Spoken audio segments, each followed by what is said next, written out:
Hello, everyone. This is Vivian again with TL Portfolio. Thank you for joining us this afternoon. For those of you who are joining us for the first time, TL Portfolio is a sales and marketing and PR company. It was founded by Tina Lira 8 years ago.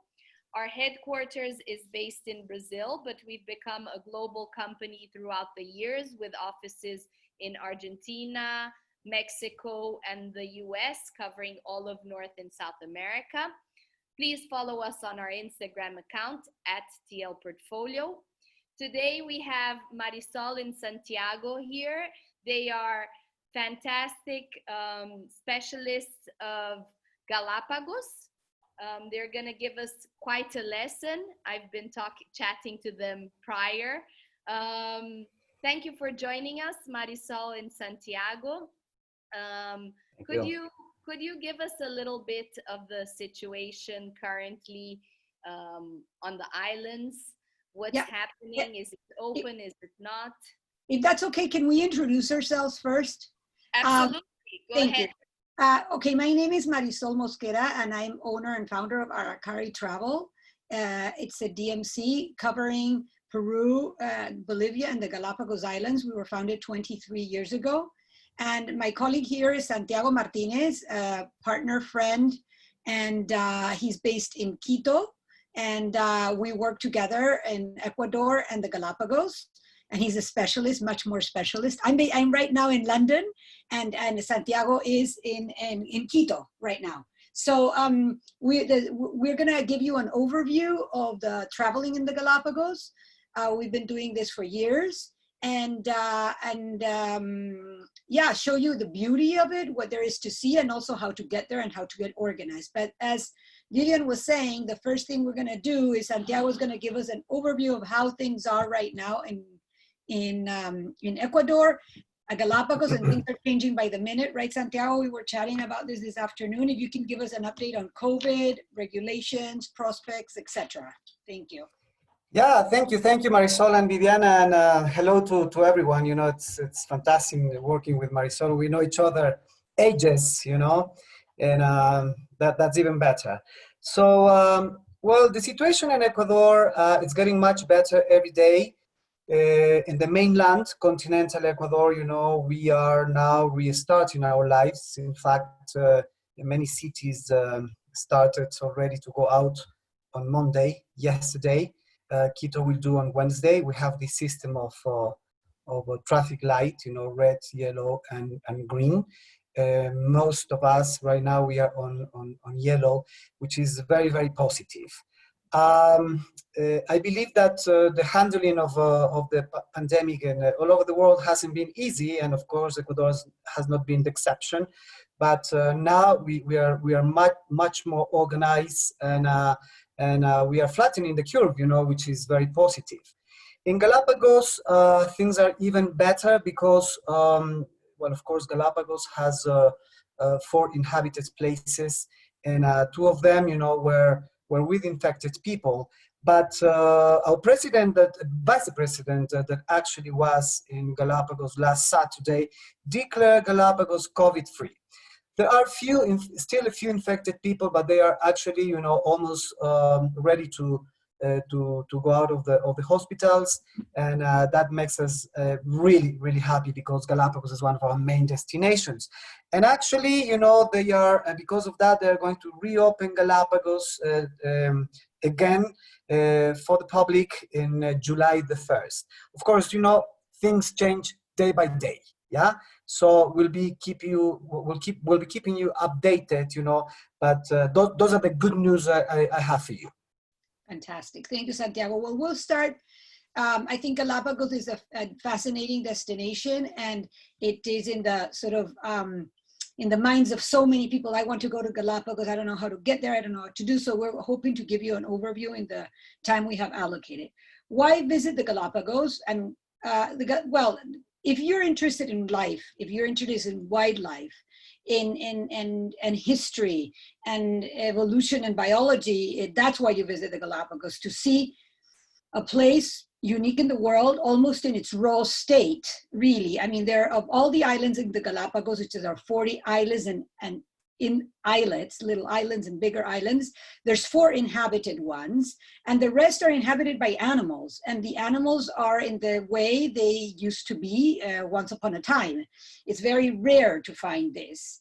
And it's a confluence of circumstances. And also it's located in a part of the world where there's a lot of currents and different geographical reasons why there's a lot of wildlife. And so a lot of the animals, these are volcanic islands, and a lot of the animals that are there arrived there one day, and they've evolved in that way in that way, and have not had contact with the rest of the world. Santiago, if you want to give me a little bit more background on this aspect of Galapagos, of the endemic wildlife of Galapagos, that would be useful. Yeah, absolutely. You know, well, presumably most of you have seen documentaries on Galapagos, and what it makes so special of Galapagos is, of course, the isolation. No, and the isolation, you know, has contributed, you know, to this amazing biological phenomenon, which is, you know, the evolution and adaptation.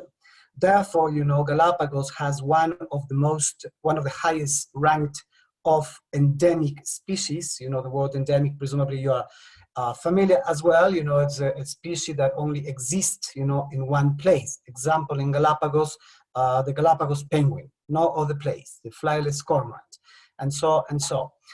And because of that isolation, you know, and the geological formation of the islands, Galapagos were inhabited for many, many, many years, yeah? And there have been, you know, settlers going in and out of Galapagos, but basically around the 40s, you know, starts people arriving, you know, from Europe, some Germans, some people from Belgium, and so on. So, and in 1978, Galapagos was declared a national park. It's a huge advantage, you know, to be quite far from the mainland. It's about 600 miles from the mainland, to avoid actually, you know, to have a huge and massive, you know, visits to the islands. And that's why it's fantastic, because still, you know, I mean, Galapagos conserving itself in a very pristine way. No? It's a natural laboratory. So it may look all the same, but actually it is not. You know, the 13 islands and the 40 islets that Marisol was telling you, you know, they're different. And every site in Galapagos, we have 60 visitor sites, are different. Yeah. And for people who's really keen in nature, and doesn't matter really, I mean, if you are a biologist or not, but it's a place for a once in a lifetime to visit. Yeah, and so you've got a number. One of the things that I think is very important to point out at this early stage when you see these rare birds in your screen is that many people that want to visit Galapagos, many guests, potential guests, ask us, what's the difference with the wildlife? You know, it's going to be like Africa. I mean, you know, and this is very important. The animals in Galapagos are not big, and they're not it's not the same experience of sensational and big experience that you have in Africa.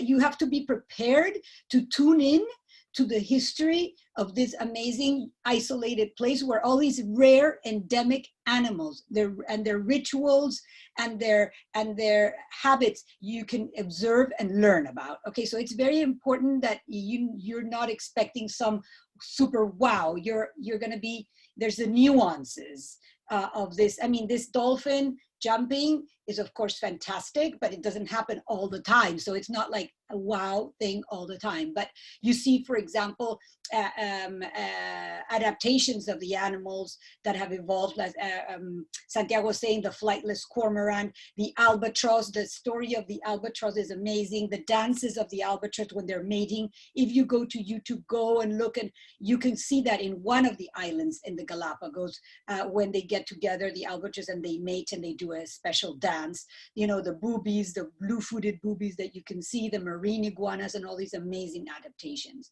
Now, in terms of marine wildlife, there's also a lot to do, a lot to see. And one of the big differences and changes, the way the Galapagos has evolved as a tourist destination in the last 20 years, is that now the boats, because the boats, and we will go through that, of course, are the main way to visit the Galapagos cruises. But when you're visiting Galapagos, you spend a lot of time on the water and also in the water. And this is a change from 20 years ago or 15 years ago, that now a lot of the boats have a lot of marine activities, which is great for the family, because small children, about 6, 7, 8, they can start going to the Galapagos and they can start having fun much more now than in the past, because in the past there were not so many marine activities. Now you have kayaking and snorkeling almost every day during your Galapagos experience, okay? And as Santiago was saying before, these islands, each one is different. So it is very, very nice to take a cruise, because then you can visit the different areas of islands, the different stops in parts of the island, and you can see different geological formation, which adds to the experience a lot. So where is Galapagos? As you can see, the Galapagos is an archipelago off the coast of Ecuador, and you can access it by plane from Quito or Guayaquil. A lot of the flights that start in Quito stop in Guayaquil on the way to Galapagos. This is very important to mention, because if you're only going to Galapagos and not visiting Ecuador, a lot of the flights internationally also go to Guayaquil a lot. And therefore, it would be a good idea maybe that if you're not interested on this trip to visit Ecuador, which is beautiful, and Quito is an amazing city, you want to just visit Galapagos, you could just fly into Guayaquil and out of Guayaquil. As you see, the biggest island is called Isabela Island. And then there's a smaller island that says Puerto Ayora. That's an island where in the middle there's an islet, which is the airport, the main airport, called Baltra. And that's where you fly. And the flight is approximately 2 hours. Is that what it is? I always get confused because of the time difference, because there's even time difference, right, with Galapagos? Yeah, absolutely. Galapagos is 1 hour behind. Yeah, from Guayaquil to Baltra Airport is about 1 hour and a half, approximately. Okay. And then from Quito to Guayaquil, about 40 minutes. Exactly.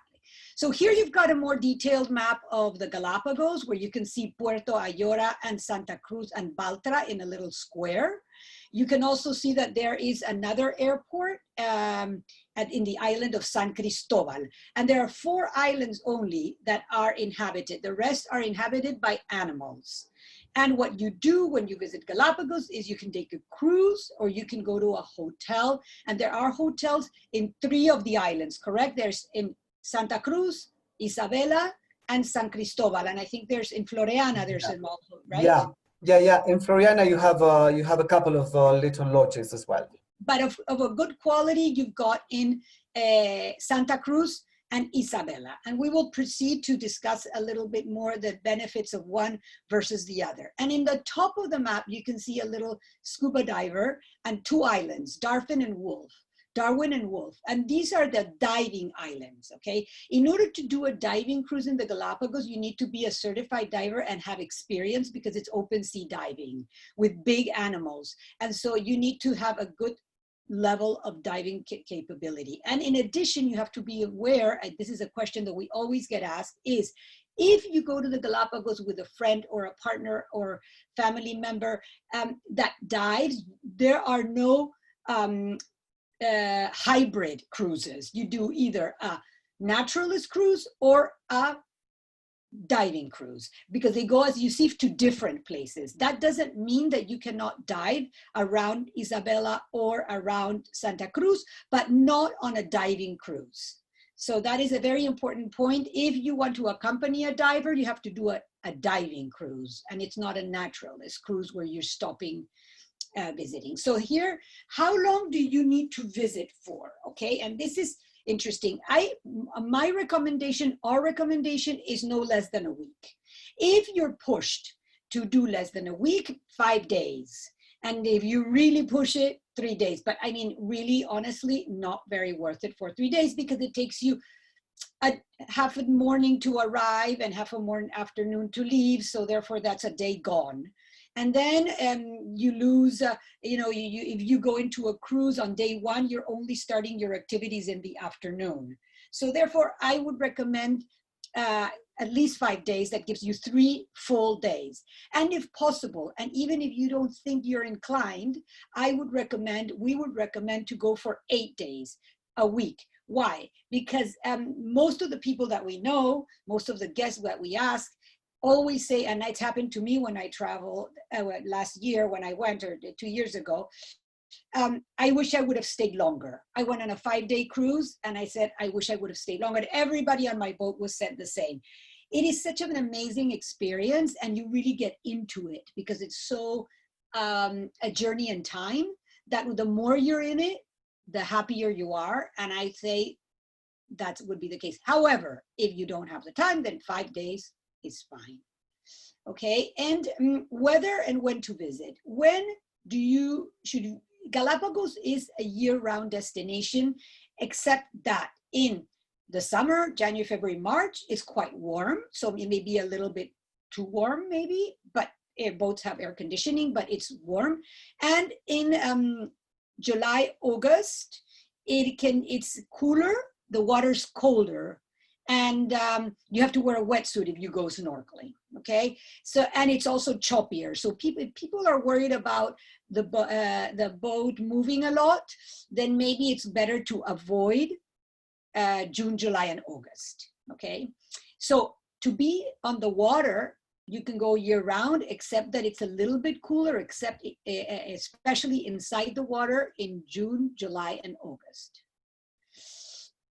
Okay, and so cruises versus lodges.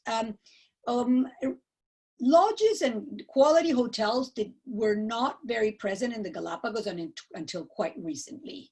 And in our view, even if hotels and lodges can be very nice, we agreed, right, Santiago, that the best way by far to visit the Galapagos is by boat.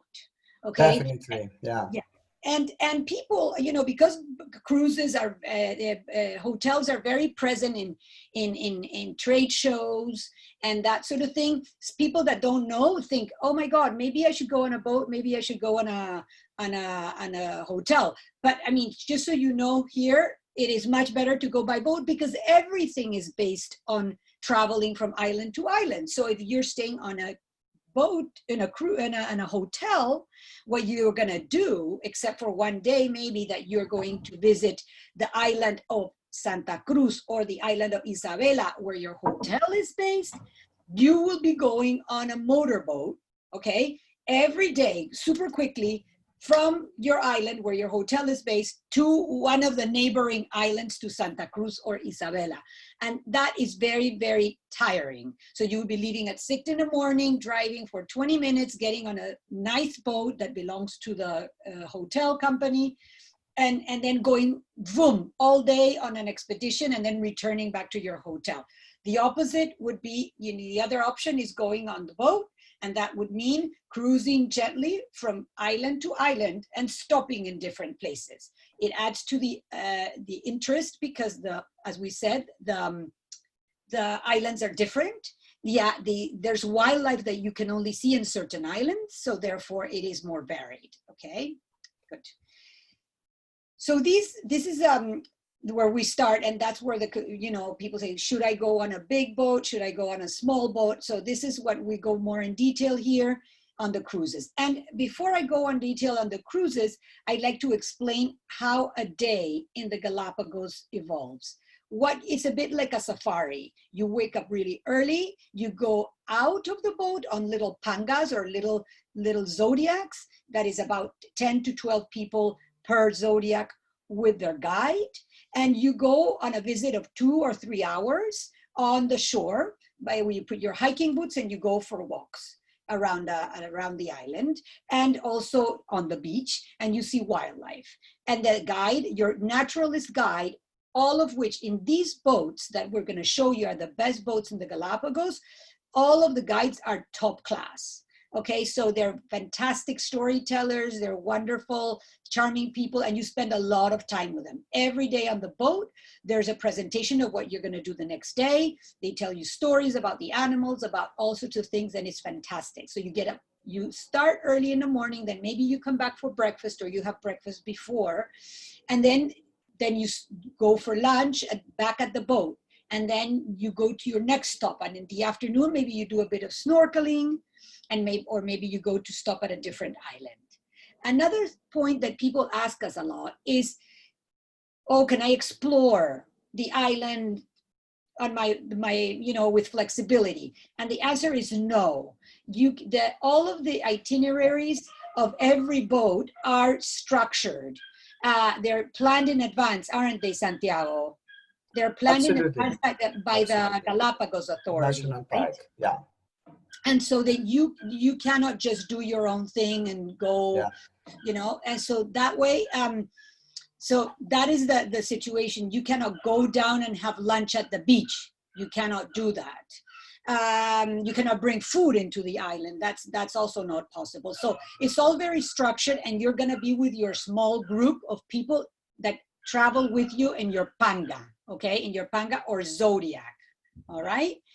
And so therefore, the options are, do I want to be with 100 people on a boat, even if I go out on my panga every day with 12? Or do I want to be on a boat with less people? So that is the sort of option that you have to choose, okay? So this is the Santa Cruz boat. It's one of the most, all of the boats we're gonna show you are 5-star luxury boats. Some of them are superior, but they're all top boats, okay? So there's Santa Cruz, which has 50 cabins. Then there's La Pinta, that has 24 cabins, and these are all exploration vessels, okay? These all are exploration vessels, which means that there's no spa and there's no like fancy things. These are boats to say you're staying on your cabin, you have your beautiful, some of the boats have balconies, as you can see, some of them have panoramic windows.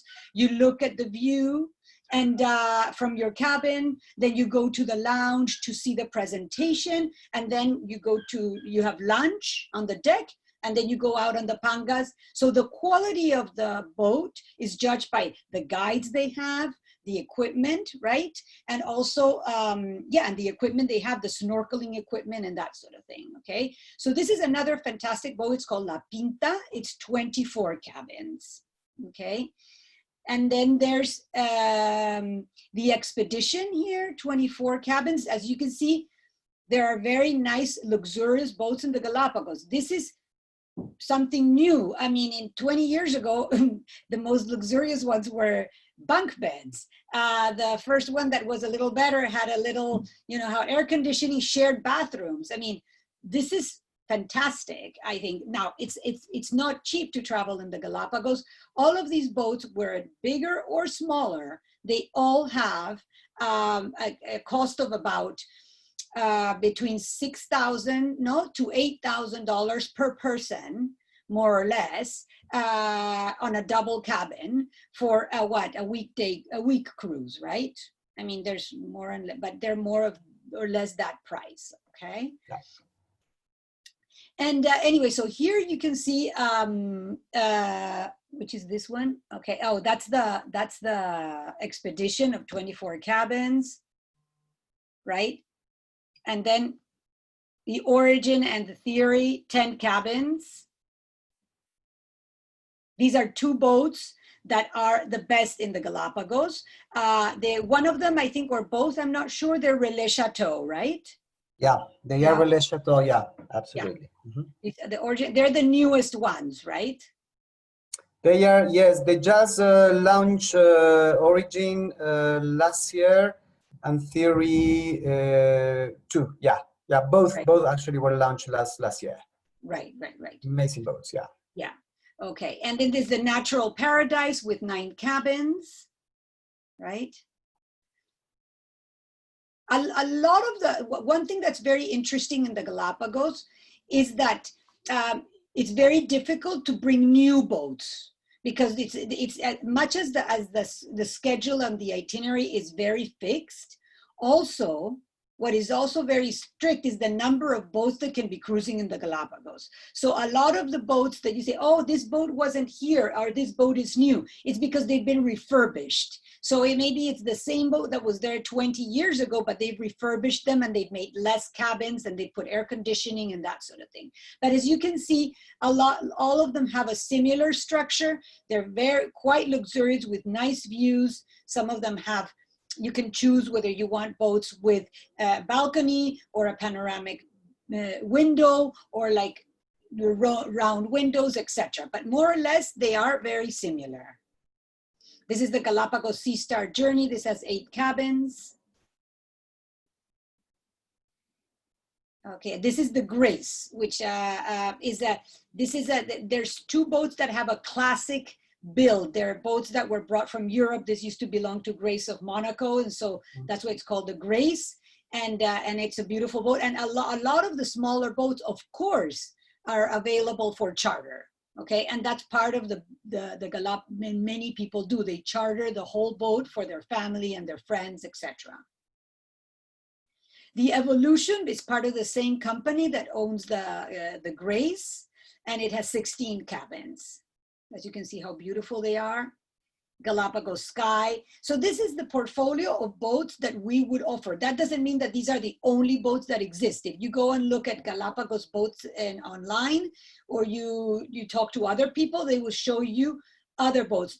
What we do is we try absolutely everything, and we've been on all of these boats to visit or to travel. And we've been to the destination several times. And so this is very important for you. You need to know, have the confidence that people know what they're showing you, which is what we do. This one, it's very, very nicely priced, and it's very small. This is our favorite, actually. We always book this one because of the size. It's a very, very attractive. And as you can see, there's some that are yachts and others are catamarans. And the catamarans are more stable. So if you're looking for it not to move so much, the catamarans are a way to go. Okay. The Petrel is also very, very popular. But I mean, I'm glad you're looking at this because you can see all the different options there are, which are many. And the Camilla, Exploration. And this one is the one I traveled on 2 years ago, and it was just amazing. And I have to say that, you just fall in love with Galapagos all over again. It's one of the newest features is that it has a balcony in every cabin. And then there's here the hotels and lodges in the Galapagos, okay? This is the most famous hotel. It's called Picaya Lodge, and it's a hotel you may have heard about. And it is very luxurious. It's located on Santa Cruz Island, on top of the hill, because Santa Cruz is a mountainous island, half an hour away from the coast. And it has its own private boat. And every day you can go out and cruise on that boat, which also has cabins, to nearby islands. Okay, and the hotel, and it's very good service, and it's lovely, and it has beautiful views.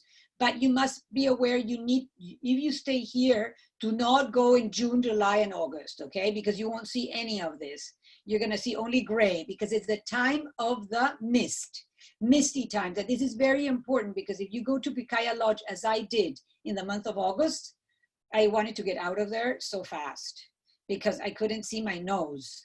And it is very important that you keep this in mind. And it gets really cold as well, and gray.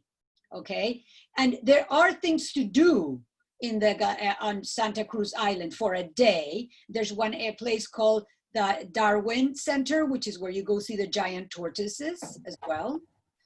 Right, so just one thing, maybe talking about this weather, from July to September. Yeah, despite that it's cold, but maybe for divers, could be a good moment, no? Because the ocean has lots of plankton and krill, and it's when they are more active, no? So if you are divers or you have clients who are divers, presumably the best months to go would be from July to September. Yeah, so that's important to note, yeah. And so then there's this Galapagos Safari Camp, which is probably for me, sort of probably more charming, unless the other one is very modern and very state of the art, which clashes a little bit with, you know, the place. So this is a safari camp. It has 9 tents. As you can see the way the tents are, it's fantastic service, great food, beautiful views. Now, again, you must be very careful when you sell this, because you don't want clients to expect that they're going to be on safari. And when I was there, people were, some guests I found were like, oh my God, I thought I was coming to a safari, and they thought they were in Africa. And you know, there you're sitting in the safari camp and you don't see anything, maybe some birds, and then you go out on the car and then you see the tortoises. There's some farms that have giant tortoises, and then there's the Darwin Center, the research center, which you go and see the tortoises, the different types. Yeah. And then there's Escalesia Lodge, which is in Isabela Island, which is also very pretty. It's also like a tented camp, not as luxurious as Picaya, which is top luxurious, but it's very nice, isn't it? And then on the Santa Cruz Island, you saw that there was a port, which is where I say that you go down from the highlands to the coast to take your boat to take you to nearby islands. And there's this very nice eco hotel called Finch Bay. Okay, and the price for this hotel is also all inclusive, like they all are. But this one, you can actually book the hotel and not book excursions, and then book the excursions for some days and some days not. It doesn't have a private boat, so it shares boats with other hotels on the island. So, you know, it is more affordable, probably better for kids, because if your kids get tired of going out on boats, part of the family can stay on the hotel. So this would be a good option for people with families, right? Perfect. Okay. So travel tips. When should you book your Galapagos trip? Way in advance. Maybe not now with COVID, but Santiago, can you enlighten us a bit on this business of Galapagos? It gets very booked up, right? Far in advance.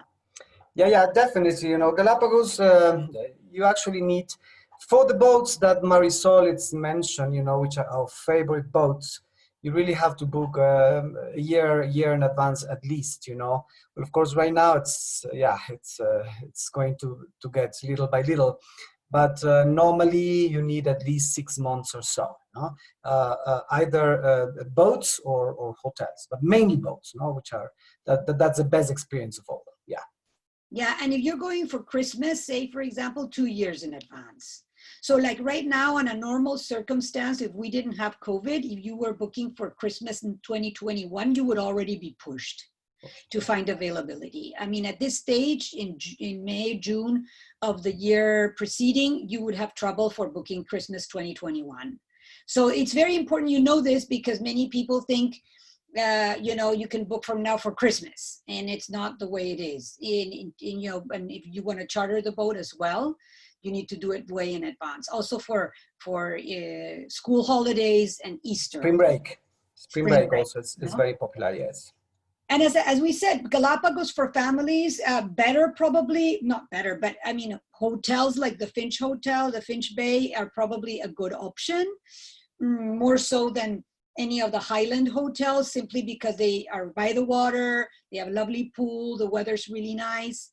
One thing to note is if you're staying at the Finch Bay, you're staying by the water and you're coming in January, February, and March, it can be really hot. Okay, so be careful with that. If you go in January, February, March, you want to stay at a hotel, maybe the better option is to stay on the highlands, which is in the hills that I mentioned before. So timing is very important to make your experience perfect. Now, another point that I failed to mention before, which I think is really important, and it's an important tip, is that if you go on a cruise for 8 days, okay, you say, okay, I want to go for 8 days in the Galapagos because you recommended that it's good to go for a long time. Where should I go? Because there are itineraries that cover some islands and itineraries that cover other islands. So my advice would be to go to, if you have the privilege of going for 8 days and the luxury of going for 8 days, choose an itinerary that takes you to the more far away islands, okay?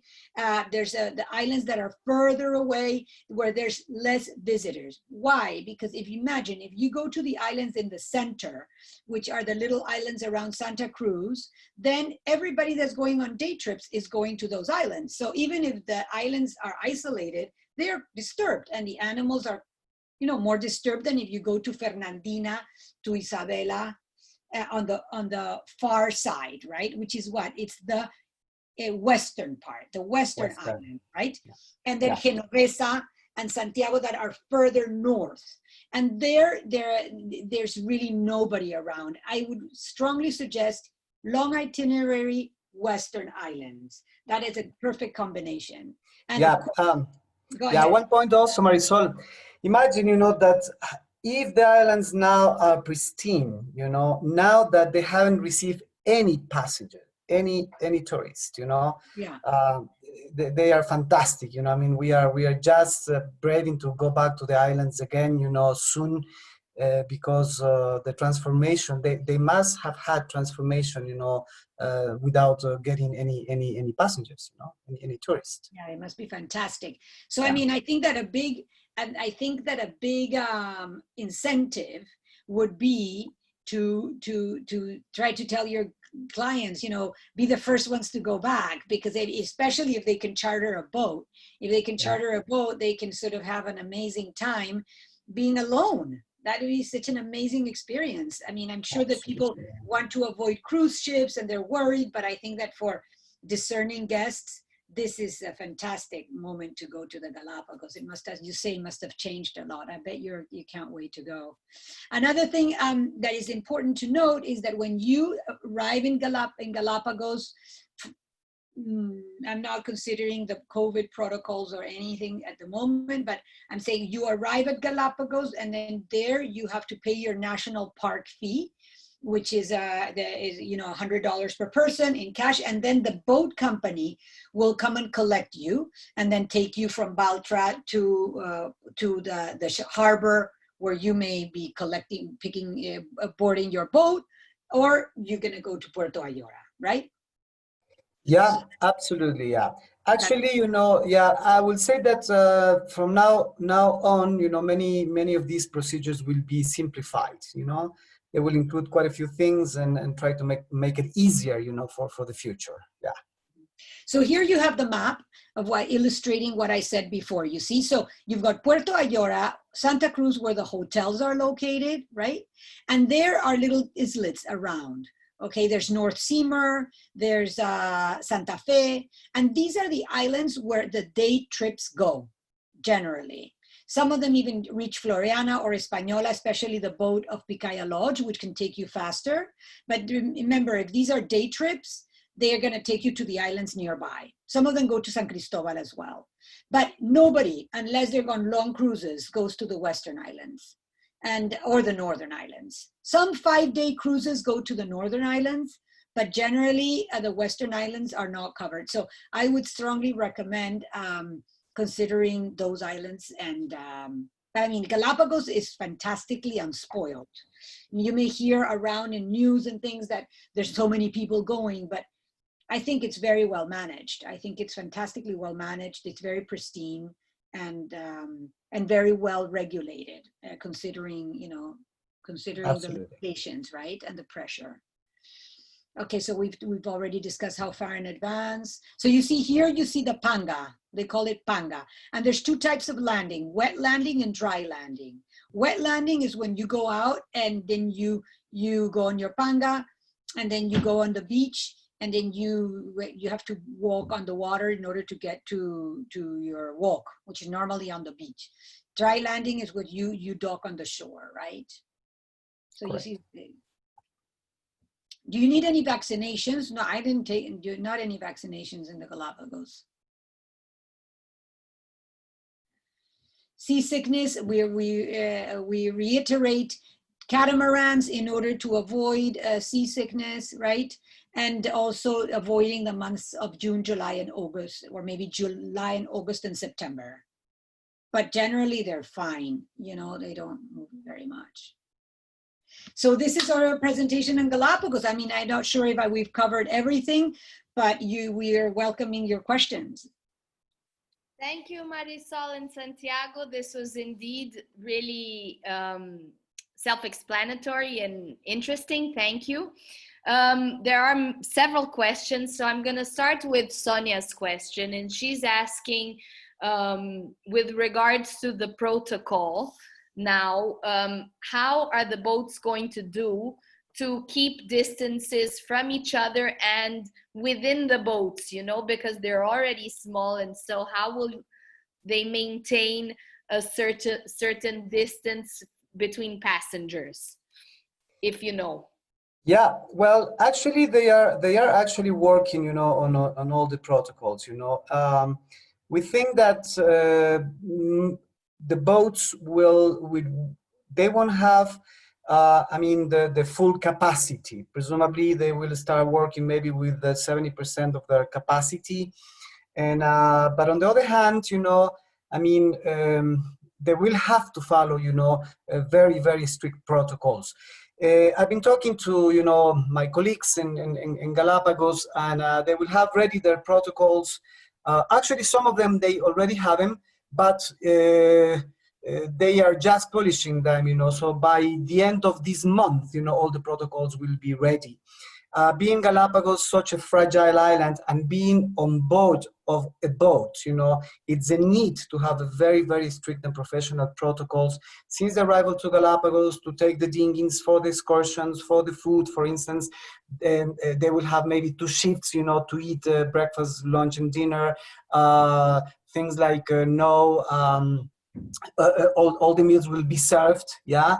The guides, instead of having 1 guide for every 16 persons, they will have 2 guides, and so and so. So in that sense, you don't have to worry, you know, because I mean, being on board of the boat, the protocols have to be even more strict. And in terms of having many boats together, that's not the case of Galapagos, because every site, you know, has by the national park regulation, you know, and in every site it may be 1, 2, or 3 boats if they are small, or maybe 1 big one, or maybe 1 medium size, no? And presumably the park is working as well, you know, in terms of these regulations to visit the sites, yeah. So for now, we cannot tell you these will be the protocols, yeah. They are working on them. Small boats have, I mean, all of them have 1 general protocol, but each boat will have to work on each one of the realities depending of the boat. If it's a catamaran, if it's an expedition vessel capacity for 90 people, for 40 people, for 20 people. Huh? Okay, thank you so much, very much. Moving on to Cecilia's question, she would like to know if the boats operate year-round, all of them, if they operate year-round. Yeah. Do they have a month of maintenance, but generally they operate year-round. Thank you. Stephanie is asking regarding the cost of 6,000 to 8,000 per person. Does the cost include the shore excursions? Yes, everything's included. Once you go in there, everything's included. Okay. And you did mention something about boat. Excuse me, not necessarily alcoholic beverages, right? Okay. But the rest is included. Yeah. So this brings me to Robert's question, and he would like to know if the food and beverage on the boats, are they a set menu or are they a la carte?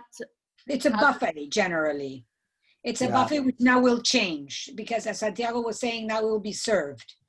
And you may have a couple of choices, but it will be limited. And you know, I've traveled several times in the Galapagos, and I haven't been on the Relais Chateau, the origin or the theory, but I would say that, you know, quite honestly, comparing the cruises in the Amazon, the cuisine, there's no comparison. I mean, the cruises in the Amazon are much more superior. They're much more superior. They're superior. The food in the Galapagos, when the boats I've been has been adequate, but it has not been what you could find in the Aqua and the Aria or the Delfin in Peru, which I think a lot of you sell. So I think it's really important you know that. It is fine, it is nice, but it's not over the super top. Mm-hmm. Thank you, Marisol. So you did mention that you don't get many new boats in Galapagos, and Jane is asking whether there will be no boats, new boats allowed at all.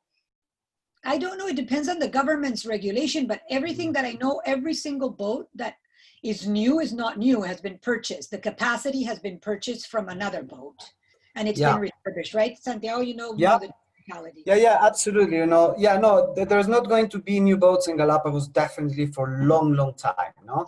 Besides that, the cargo capacity of the islands don't allow to have more boats. So what Marisol is saying is basically what's happening. They're changing. If you have an old boat with capacity for 16, they are buying a new catamaran, and that's it. So the advantage of having new boats is that the service, you know, it's upgrading, you know, and that's really good, because many boats that were economic now, they are first class. Many first class boats now, they are deluxe class, and the service is getting much better. But there are no new boats in Galapagos in terms of more boats. There are, I think, about 85 or 90 in total. Yeah, but more than that, no plans for that. And Santiago, I think that many of them have heard about the boats of National Geographic, right? Because a lot of people book the National Geographic boats, and that's a bigger boat. That's like 100 cabins, right? And actually, not Marisol. They have the maximum capacity, you know, the boats in Galapagos can host is for 120 people. Okay. Yeah, 120 people, and it's National Geographic, you know, the Silver Sea boats, but more than that, they're not allowed to. So those would be the largest boats. The largest boats in Galapagos, yes. Because they're very, you know, Silver Sea has a large boat for, you know, 120 people. And then one of the ones that we showed you, the Expedition, I thought it was, that is the small Silver Sea boat. Yeah. Thank you. Moving on to the tents, Julian would like to know if the tents have air conditioning. No, not those Galapagos Safari Camp tents don't have air conditioning, or do they? I mean, Santiago, I was there last year, but I don't remember having air conditioning. No, they don't. They have fans, you know. Actually, it's no need for air conditioning because they are located in the highlands of Santa Cruz Islands, you know. So there's always breeze, and the only room that has air conditioning amongst the Galapagos Safari Camp is the family room, which is not a tent. No, it's a proper room. Yeah. A suite, exactly. It was a family home, actually, of the owners when they moved out, and that's their house. Picaya has air conditioning, even if I froze, but it's quite cold, and then Eco Finch Bay, there it gets really hot, so that there you need air conditioning, and they have it. They have it, yeah. Thank you, Santiago. You mentioned something about having to select the boat, whether you want a diving boat or a naturalist boat. Robert would like to know if it's possible to combine, so say 4 nights on a diving boat and 4 nights on a naturalist boat. Yeah, it is possible, and many people do that, you know, but actually for diving, most of the boats, and actually our favorite boats like the Sky, the Aggressor, they do only 8 days cruise. Yeah. So, I mean, if you have the time and you're really keen in the ocean, you know, and ocean adventures, you can combine 8 days on a diving boat and maybe take 4 or 5 days on a cruise boat. But if you don't have much time, you know, you can do actually maybe combine staying in a hotel, you know, for land excursions and cruise type excursion, and maybe 4, 5, 6 days doing just diving and coming back to the hotel. There are some really amazing sites, you know, near Santa Cruz Island and also San Cristobal Islands. Because, you know, if you think about it, you're in a very isolated place. So even if you don't go on like to Darwin and Wolf, which are the diving islands. You can also have an amazing time diving near Santa Cruz. Yeah, You know, you can say, or maybe go on a naturalist cruise and then stay on a hotel to go diving, for example. That's another yeah. option. Exactly, and of course Galapagos, you know, it's one of the best places in the world to see sharks. No, it's ranked among the three best places in the world for sharks. Yeah, certainly is the hammerheads. Hammerheads, yes, huge schools of hammerheads. Yeah. And you can see them while you snorkel. Huh? I mean, As well. Yeah. I've seen them snorkeling. It's pretty scary. So here's a question. Well, you kind of already mentioned this, but just to be sure, Sue is asking whether you book liveaboards exclusively for diving. You book So- what? Do you book liveaboards Yes. for diving? Yeah. Yes. Liveaboard for diving, you know, and also, well, actually being Galapagos as such an important destination for diving, the boats we use, especially the Sky and the Aggressor, they are very well equipped with amazing dive masters. They have nitrogen and on board as well, but it is liveaboard, definitely. Yeah. Okay. Thank you.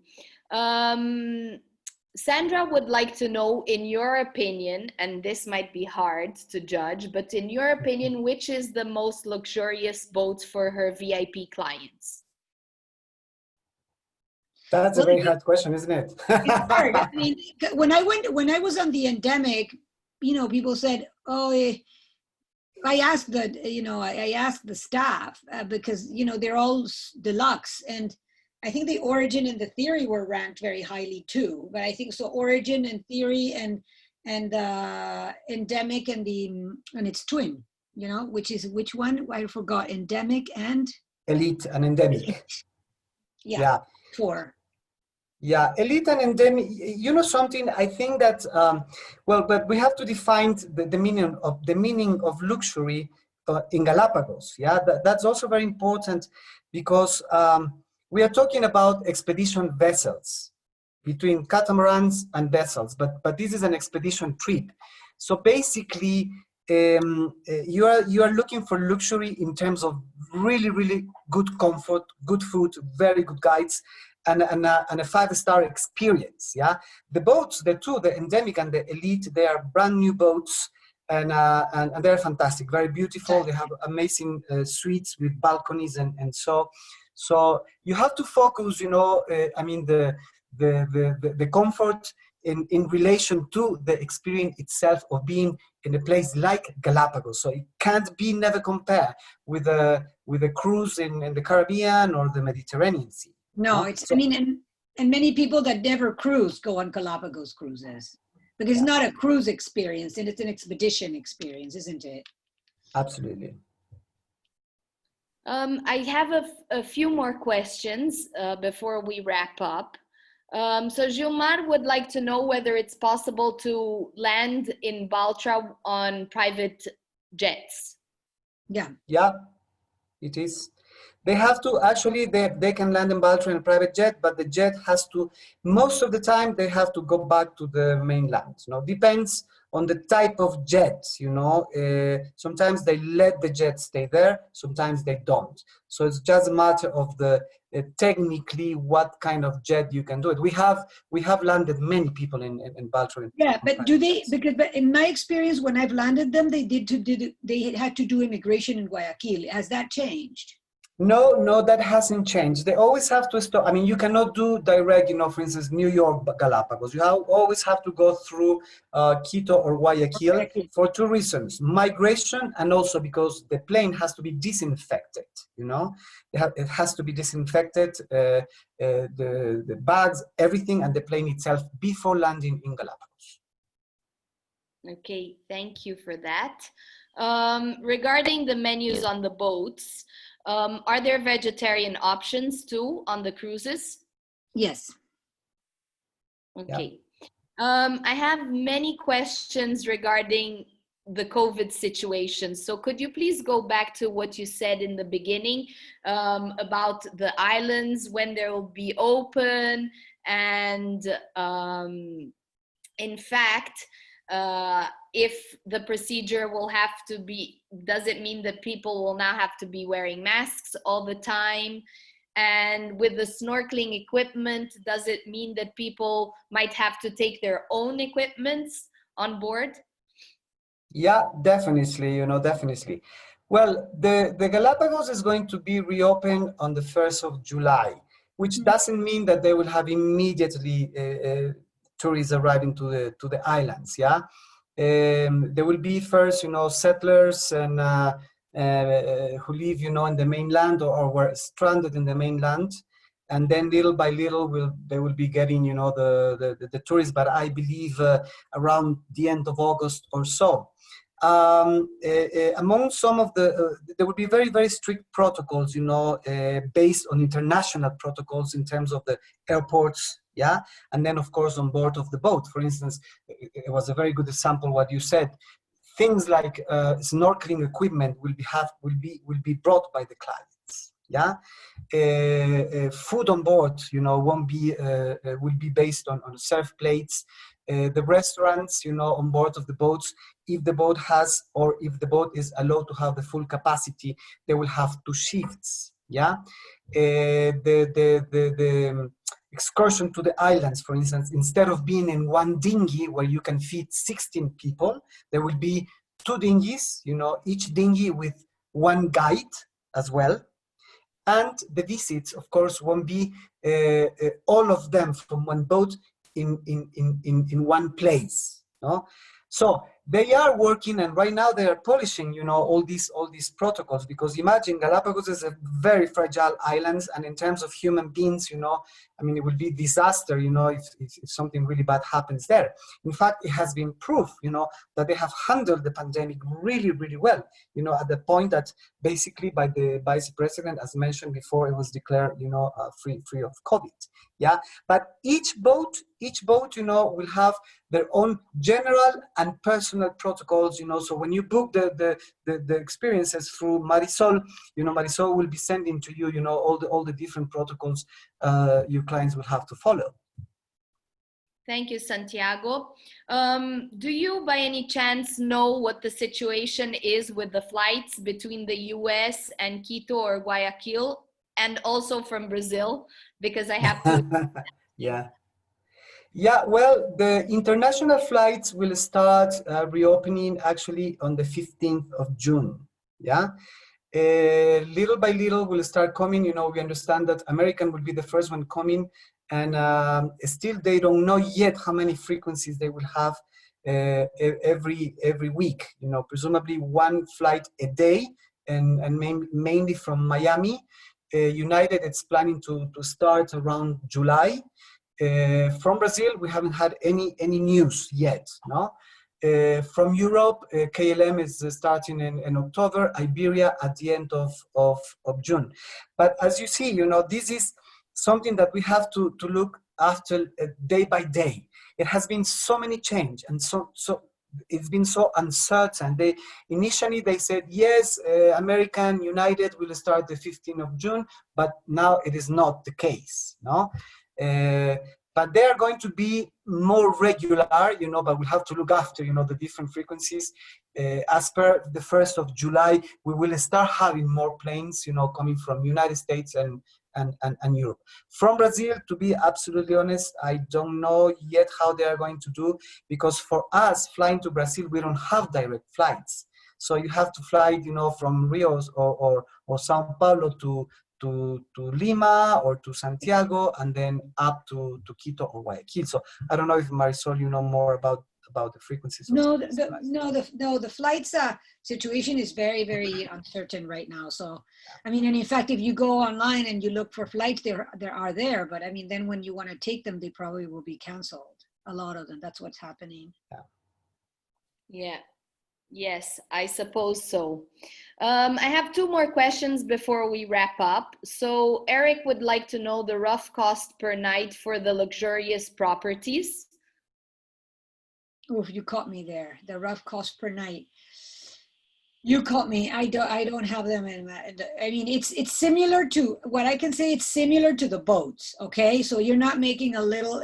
The one that's cheaper is Finch Bay, but Galapagos Safari Pam and certainly Picaya, it's a similar price to the boats. Yeah, Okay, so you're talking exactly. about quite expensive, quite costly.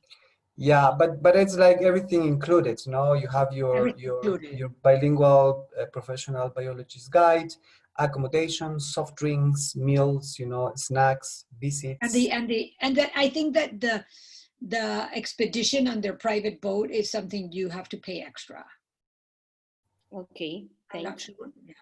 And one last question from Joyce. She actually, it's more of a comment, but she says you haven't mentioned Celebrity and Silver Seas, and she would like to know a little bit about the boats.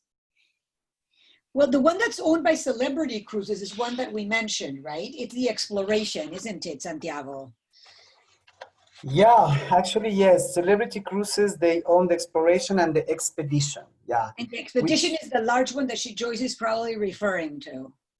yeah, actually, yes, the expedition, you know, and yeah, the expedition actually has capacity for 48 people. You know, it used to be in the past, you know, the boats that belong to Ocean Adventures called Eclipse. It's a wonderful boat.